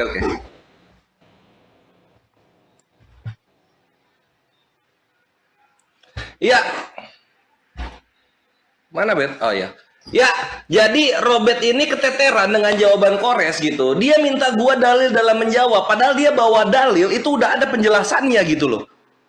Dan macam dia ketika menjelaskan Bible-nya dia bawa dalil. Tertulis kok berzina dengan buah dadanya, istrinya Tuhan gitu. Oh ini itu kamu buta huruf, kok ngehujat. Lu ngejelasin aja nggak pakai dalil, kok malah ngehujat Islam.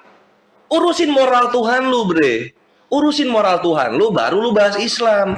Urusin moralnya Tuhan lu, yang punya istri, dia berzina. Ada masalah apa ini sama Tuhan? Ekonomi, ranjang, kita nggak tahu. Itu lu bahas. Jangan lu bahas Islam. Gitu loh. Urusin dulu moral Tuhan lu, yang udah gua bongkar-bongkar. Nah sekarang lu tinggal kasih pembahasan lah. Ini payudara istrinya Tuhan, maksudnya begini dan begitu gitu. Terserah lu itu. Dan lo salah kalau lu bilang Maria itu kawin dengan Roh Kudus, salah. Kalau lu bilang Yosef kawin sama Maria di umur 12, salah. Yang pertama menggunakan vagina Maria di umur 12 itu Roh Kudus. Nanti Yosef di umur 15. Aduh, batu kemenangan dulu gua. Gini Bet kalau belajar Bet. Ini gua bongkar-bongkar lagi loh. Nah ini ya, kalau hukum pedofilia, perhatikan hukum pedofilia. Nah ini impregnated ya. Impregnated. Nah ini nih. Di sini dikatakan begini.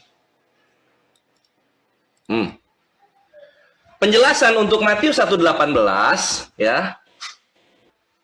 The word Genesis points to the fact, mempoinkan pada fakta bahwa Tuhan menghamili Maria. Selamat datang di kebenaran. Moralnya di mana Tuhan lu, by the way? Dari tadi gue nanya moral Tuhan lu di mana, nggak dijawab loh. Moral Tuhan lu di mana Tuhan menghamili Maria? Di mana moralnya? Di umur berapa nih Tuhannya menghamili Maria ini di umur berapa? Di umur segini, Bre. Di umur segini. 12. Nah, di umur 14 atau 12. Mana dia? Nah, ini. Mary was likely 14 atau beberapa ketika dia dihamili oleh Tuhan. Dar, selamat datang di kebenaran. Di mana moral Tuhannya, Beb? Kok bahas Islam gak bermoral? Tuhan lu sendiri menghamili perempuan ini. Tuhan lu ini menghamili perempuan. Nah, lalu kemudian baru nanti kita ke sini. Nah, ini baru nanti di umur 15 ini kakek-kakek 90 tahun bersetubuh sama Maria sesuai dengan Matius 1:25 gitu. Lu bilang pedofilia itu umur 13 tahun. Coba kita lihat di UU-nya. Ini hukum online. Hukum online di pasal 1 angka 1 UU nomor 35 tahun 2014. Perhatikan di sini. Seseorang dikategorikan sebagai anak apabila belum berusia 18 tahun. Jadi kalau bahas moral, Robert ya, Tuhan lu sama Yosef ini harusnya dipenjara. Harusnya dipenjara Tuhan lu ini berdua. Jadi ngapain lu bahas nabi kami, Bet?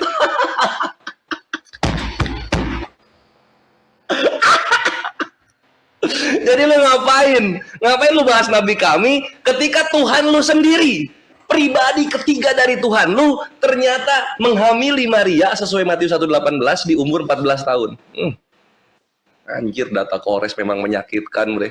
Sakit memang data Kores. Gitu. Gua perlu aib Tuhan lu semua nih. Tuk. Sekarang Kristen mendengar, Kristen tidak lupa gitu. Inilah tabur tuai yang gua maksud. Ini tabur tuainya. Lu menabur hujatan, tuaiannya kembali kepada Tuhan lu dan perasaan kaum Kristen yang membela lu. Gitu, Bre. Selamat datang di kebenaran, ternyata pedofilia dilakukan oleh Kristen sendiri, terutama junjungannya, sesuai standar dari Robert mengenai pedofilia. Gitu. Kenapa bisa begitu ya? Lu lihat aja, Maria 12 tahun, umur Tuhan lu tak terhingga, digunakan vaginanya. Seenggaknya nggak pedofilia, jatuhnya pelecehan seksual. Satu. Lalu kemudian yang kedua, Bre. Yosef 90 tahun. Itu Maria 15 tahun. Berkali lipat dari nabi kami. Harusnya lu urusin itu Yosef, lu penjara itu. Gitu. Baru lu bahas nabi kami. Kan gitu. Moralnya di mana ya? Kembalilah kepada Kristen.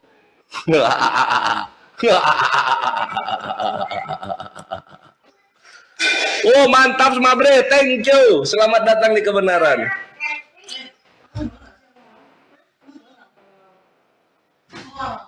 Hah? Iya. Lanjut lagi kan? Closing. Oke, berarti gue closing, lu closing ya? Iya, setelah ini gue closing.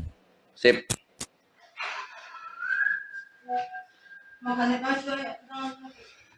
Ya kawan-kawan semua yang udah selalu support. Geblek. Tunggu dong. Nanti. Iya, kawan-kawan, kita sampai di closing statement mengenai ajaran bermoral dari Tuhan masing-masing. Dan kita sudah perlihatkan di mana argumentasi Kores di awal mengenai Allah Subhanahu wa taala Maha Pengasih lagi Maha Penyayang tidak bisa dibantahkan satu dalil pun dari Robert kawan kita. Ini selamat datang di kebenaran karena ternyata semua hujatan mereka sukses kita kembalikan kepada kawan-kawan Kristen sendiri atau yang sekelompok penghujatnya. Dan inilah yang terjadi, Bre. Inilah yang terjadi. Gue nggak akan terlalu bahas jauh ke dalamnya ya, karena kita lihat bagaimana Robert duduknya mulai tidak tenang gitu kan. Robert tidak bisa mengcounter satu data pun dari Kores. Robert mulai kelihatan paniknya untuk menyiapkan data sampai lupa mau bawa kitab kejadian-kejadian yang mana gitu. Ya inilah yang terjadi kalau kita melawan ahli pertempuran dialog Kores yang di Pertuan Agung. Ini yang terjadi, Bet. Jadi memang sesuatu yang kalian hujat, Bre, ya. Ini perhatiin nih untuk para penghujat. Suatu hal yang kalian hujat dari Islam itu akan kembali kepada Tuhan kalian sendiri. Akan kembali kepada junjungan-junjungan kalian sendiri. Selalu terjadi begitu, gitu. Gua bawa data-datanya. Dan ini menyakitkan buat kalian, gua tahu, tapi terima, Bre. Dan gue sangat suka mengenai moralitas itu, gue sangat suka karena gue udah simpen semua aib dari para penghujat Islam mengenai iman-imannya. Udah gue simpen, gue bongkar satu-satu. Coba lihat junjungan lo ini Robert. Bisa dia counter mengenai umur, mengenai sejarah perkawinan, ya, mengenai hak dari perempuan di iman kalian bisa di counter. Gak bisa, bre. Apa counterannya? Lemah. Lu tahu kenapa RK sekarang pensiun? Dialog sama gua nggak bisa mengcounter dengan baik, akhirnya dibantai, dikanibal sama herder-herdernya. Itu yang terjadi. Apa Robert akan begini juga? Gua inget pertama kali gua dialog sama Robert, beres kita dialog, apa yang terjadi? Robert disidang 1 jam. Kalau lawan Kores begini dan begitu. Kamu kalau lawan Kores harus begini dan begitu. Ampe Robert minta maaf, kawan-kawan. Ingat banget gua, oh iya maaf, ini saya baru pertama kali lawan Kores gitu. Saya gak terbiasa dengan data-data yang Kores bawakan gitu kan. Temen-temennya yang di bawah lain kali. Itu yang selalu terjadi, Bet. Apa yang lu alami ketika pertama dialog sama gua itu terjadi sama kawan-kawan apologet Kristen yang lain. Itu terjadi itu. Dan memang begitu, Bre. Supaya apa? Supaya lu belajar apa rasanya ketika lu menghujat Islam ternyata kembali ke iman lu sendiri gitu. Dan gue nggak ngerti kenapa semua kawan-kawan penghujat itu kaget-kaget ketika datanya dibalikin. Dan ketika dibalikin nggak bisa counter. Nggak bisa counter sama sekali. Kenapa? Kenapa bisa begitu coba? Coba gue tanya, kenapa nggak bisa begitu? Ya karena kalian belajar Islam comot-comot macam kalian ke kitab kalian gitu kan. Lu ngambil kitab Sukijat nomor 10 ayat 10 nomor 35 gitu. Tapi yang 31, 32, 33, 34 nggak dibaca. Sama macam hadis. Lu ngambil hadis ini, tapi hadis ribuan kami yang lainnya sebagai pembanting, sebagai penjelas nggak lu bawakan. Akhirnya apa? Bonyok akhirnya. Seperti yang lu rasakan sekarang. Selamat datang di kebenaran, Bre. Selamat datang di kebenaran, ini kenyataannya. Nggak bisa ada yang lu bantah. Gua udah bawain mengenai bagaimana Tuhan lu berlaku kepada perempuan-perempuan. Nggak cuma istri, perempuan bocil, perempuan dewasa gitu kan. Perempuan yang menjadi istrinya nggak bisa lu bantah sama sekali. Ya emang gitu, Bre. Itulah kenapa Islam ada. Untuk menghancurkan semua Tuhan-Tuhan berhala-berhala yang nggak bermoral di zaman dulu. Itu yang dilakuin Islam gitu. Sekarang lu Robert yang sudah dibuatkan akan menderita sampai akhir zaman, mencoba melawan itu, mencoba melawan nubuatan lu sendiri. Ya kena ketok lah, Bre. Sadar. Ini agama lu memang dinubuatkan menderita gitu. Jadi jangan coba lu melampaui apa yang sudah dinubuatkan kepada lu, di mana semua sudah dinubuatkan. Ya memang begitulah agama lu, nggak bisa melebihi keagungan moralitasnya Islam gitu. Jadi balik lagi ya, ini gue kasih tahu kepada kawan-kawan penghujat, semua aib Tuhan kalian udah gue pegang. Tinggal gue tumpahin satu persatu, dan semua muslim bisa menggunakannya dengan baik dan mudah. Sehingga apa? Nanti generasi kalian 2, 3, dan 4 ketika menghujat, kena counternya langsung ke muka Tuhannya kalian, junjungannya kalian, imannya kalian, dan mukanya kalian. Selamat datang di kebenaran, Mabre! Inilah kenyataan yang ada. Thank you, Bet. Oke, makasih ya. Giliran saya ya. Oke, jadi teman-teman semua ya, thank you. Sabar, Bet. Selalu Belum mulai waktunya, sabar. Jangan emosi, sabar. Ini gue play dulu. Enggak, gue nggak emosi, gue mau ngomong aja ya, supaya mereka. Boleh. Terima kasih ya buat teman-teman semua yang udah selalu support, yang udah selalu bersama-sama di room ini ya. Kita melihat bahwa kukira Kores ini punya ilmu, ternyata nggak ada menjawab satu hal pun terkait kenapa perempuan itu dianggap tidak ada sama sekali guna perempuan di dalam keislaman ini. Perempuan itu hanya dijadikan sebagai nafsu aja. Ya beda dengan ajaran kekristenan, ya bahwa Allah itu melihat hati. Manusia melihat apa yang ada di depan mata, tetapi Allah melihat hati. Ya. Itulah yang menjadi Allah itu kasih. Ya, moral dari Allah kita ya, itu sama seperti hukum saat ini. Dan di bawah kolong langit ini tidak ada yang bertentangan dengan hukum kasih. Ya. Perempuan dan lelaki itu dianggap sama, tidak ada yang berbeda. Tetapi mereka masih menganggap diri mereka bahwa ada yang bisa dipoligami, bahkan hanya tentang pakaian. Kalau teman-teman bisa melihat apa yang ada tadi contohnya tentang pakaian. Kalau memang perempuan itu sudah tertutup, kenapa masih banyak hal yang namanya pencabulan di pesantren, yang namanya para kiai sendiri yang melakukan pencabulan itu. Padahal kau bilang sudah tertutup. Artinya Allahmu hanya ada pada saat itu. Artinya Allahmu sudah menganggap wanita itu sebagai budak dan tidak ada gunanya. Ya, sebagai seorang yang namanya wanita itu tidak ada yang namanya gunanya hidup di dunia ini kalau bukan menjadi pemuas nafsu dan budak. Ya. Wanita kalau nusyus boleh dipukul. Laki-laki kalau nusyus gimana? Apakah bisa dipukul? Belum tentu, Barai. Tidak mungkin. Ya, itulah perbedaan ya moral Tuhannya orang Kristen dengan Tuhan dari Arab. Kami hanya diciptakan satu untuk satu karena Adam pun ya, moral Adam pun diciptakan satu Hawa. Karena itulah moral, itulah keadilan. Ya, herannya kepada nabinya, ya tadi saya sudah sampaikan, nabinya boleh sampai 9, umatnya hanya boleh 4. Ini bagaimana menunjukkan moral kepada nabi yang seharusnya memberi contoh, tetapi melebihi dari yang namanya umatnya. Apakah Allah ini hanya menuruti perkataan nabi, makanya bersolat pada nabi? Inilah yang kita lihat, Tuhan yang benar, Tuhan yang hidup, Tuhan yang nyata. Bukan Tuhan yang hasil hayalan saja. Hayalan dari setiap manusia menciptakan Tuhan yang mendapatkan keuntungan. Tuhan Yesus mengasihi kita semua dan semua para rasul sejak awal itu mengajarkan kasihnya tidak mendapatkan harta, tahta, dan wanita. Ya, kasih yang nyata, perbuatan yang nyata, itulah Tuhan kami. Bukan hanya dengan hayalan saja. Tidak ada satu apapun yang menguntungkan Tuhan kami ketika dia mengajarkan kasih. Berbeda dengan apa yang dikatakan nabimu. Katanya Allah begini, mendapatkan harta, rampas harta. Ya, kawin boleh lebih dari 4, dia ngajarin 4. Tetapi kawin boleh lebih dari 4.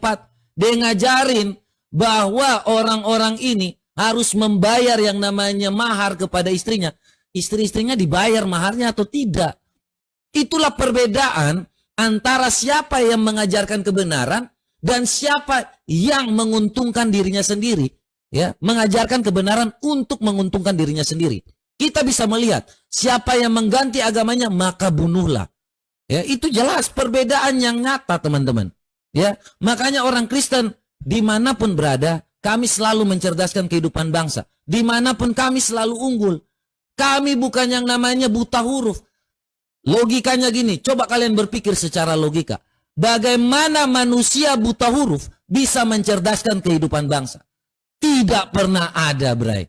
Tidak pernah ada manusia buta huruf bisa mengajarkan anak kelas 1 SD pintar membaca.